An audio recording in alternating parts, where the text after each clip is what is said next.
Welcome to a special session with discussion with the writer Fred right here at Black Video Network. As you know, last Tuesday we had a runoff for the congressional seat in the 28th district here in the state of Texas. It was Henry Cuellar versus Jessica Cisneros.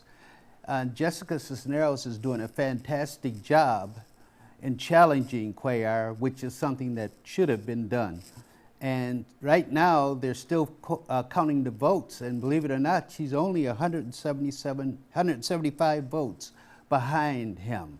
And so she wants to address our viewers to encourage them to check to make sure their vote was counted. So welcome back to Discussions with the Writer Fred, Mrs. Cisneros.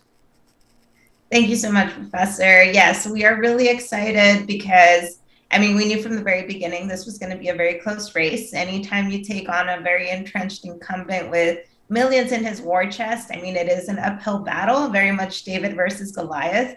But it's been incredible to see all of the support that this campaign has been able to receive. And now we're less than 200 votes away from victory. And as you correctly mentioned, there's still hundreds of mail-in ballots waiting to be counted. And right now, we're just trying to make sure that everyone's voice gets heard because, as we would know, there was a terrible voter suppression bill that came out of the Texas legislature last summer. And as a result, it's a lot easier for mail-in ballots to get rejected. So we're here asking people to check the status of their mail-in ballots. There's a way to do it online. And we can also help out in making sure that folks' status is being checked and that it was accepted. But this is a really close race, and the mail-in ballots could definitely swing it one way or the other. Did you want to, I know that getting people back out to check their vote is critical. And hopefully all our listeners that are in the 28th district will do that. Would you like to just comment on Uvalde and what's happening down there? Yes, that day, so our election was on Tuesday, May 24th. It was very much a roller coaster of a day for all of us. We obviously started off very, very well. It was election day. Everyone was very excited. And unfortunately, we heard news in the afternoon of this horrible tragedy that happened in Uvalde, Texas, which is not far from us. It's still South Texas here. And I think it just highlights the importance of making sure that we have elected officials that are actually going to do something and not folks like, Greg Abbott and so many other Republicans and conservatives that are basically just doing what they can to advocate for the gun lobby instead of advocating for our children in our schools, our teachers, our parents. And it's just really unfortunate and tragic, all the senseless loss of life that we've suffered.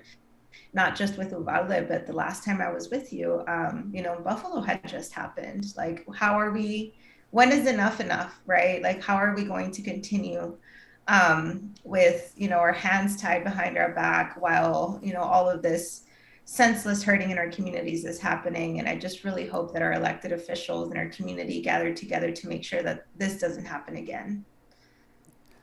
So we really need a change, don't we, in our leadership? Absolutely. Our leadership Absolutely. is failing And us. that's one of the reasons why we decided to run in the first place, because I mentioned the gun lobby. It has such an influential, it's very influential on a lot of elected officials that receive money from the corporate PACs, from, for example, the NRA. Actually, when I decided to launch my campaign against Henry Cuellar, he had an A rating from the NRA. Which again, I know those are not the values of folks here in this district, because we don't want to see, tragedies like Buffalo and Uvalde continue happening.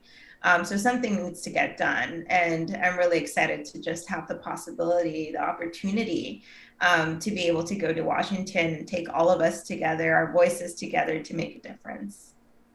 Okay.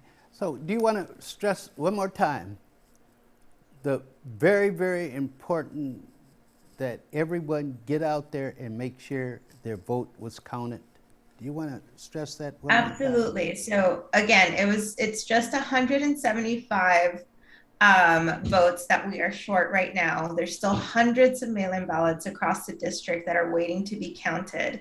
So folks have until Tuesday, May 31st to check if their vote by mail counted. And if there was an error, let's say a signature was missing, or folks forgot to put in their last 4 digits of their social security number or their driver's license number, you can fix those things and make sure that your vote gets counted. So we're asking for everyone who submitted a mail-in ballot to please make sure and check online through the vote by mail tracker or call our office. It's 956-413-7752. And we can go ahead and check that for you. Again, that's 956-413-7752.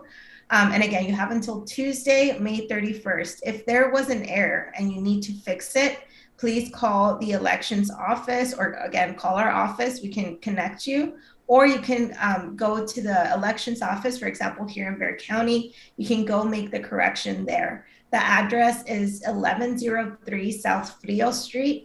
And that's in Suite 100 here in San Antonio, Texas. So you have until Tuesday. There were some folks that got their excuse me. There were some folks that got their mail-in ballot returned to them because there was an error with it. Make sure that you're checking your mail. If you received it, you can go drop off your ballot at the elections office. And again, the address there is 1103 South Frio Street, Suite 100 here in San Antonio, Texas.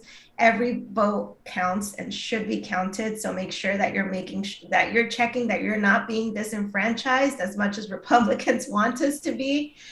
So we got to make sure that our voice gets heard, because again, this election is very important and it could very much go either way with just a handful of votes.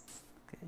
Well, thank you, Mrs. Cisneros. Let me say, this is not the opinion of Black Video Network. This is the opinion of Frederick Williams' discussion with the writer Fred.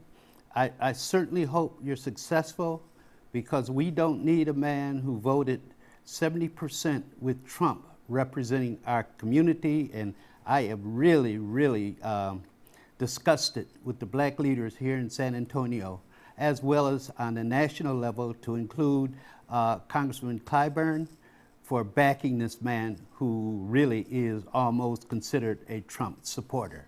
This is a discussion with the writer Fred, with a special edition with Jessica Cisneros, and good luck, young lady.